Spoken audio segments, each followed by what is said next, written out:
अध्यक्ष महोदय, 12 मार्चला स्वर्गीय यशवंतराव चव्हाण साहेबांचा जयंतीच्या दिवशी मी सकाळीच कराडला गेलेलो होतो आणि प्रीती संघावर जाऊन त्यांच्या समाधीचं दर्शन घेतलं, त्यांना अभिवादन देखील केलं। ते ज्या विचारसरणीनं जीवन जगले म्हणजे स्वर्गीय चव्हाण साहेब, त्याच विचारसरणीनं अध्यक्ष महोदय मी आजही माझं जीवन जगतोय आणि यापुढे देखील जगत राहीन हा माझा विश्वास मला त्या ठिकाणी निश्चित आहे। चव्हाण साहेबांच्या कृष्णाकाठ अनेक सन्माननीय सदस्यांच्या पैकी ज्यांना वाचनाची आवड आहे त्यांनी कृष्णाकाठ हे आत्मचरित्रात एक छान आठवण स्वतः चव्हाण साहेबांनी त्या काळामध्ये सांगितलेली आहे।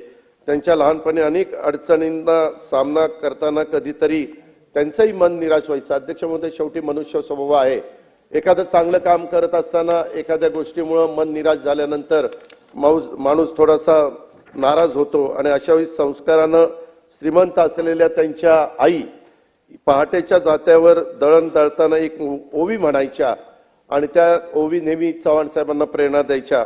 नका बाळांनो डगमगू, चंद्र सूर्यावरील जाईल ढगू। ही ओवी चव्हाण साहेबांना कायम धीर आणि संघर्ष करण्याचं बळ द्यायची।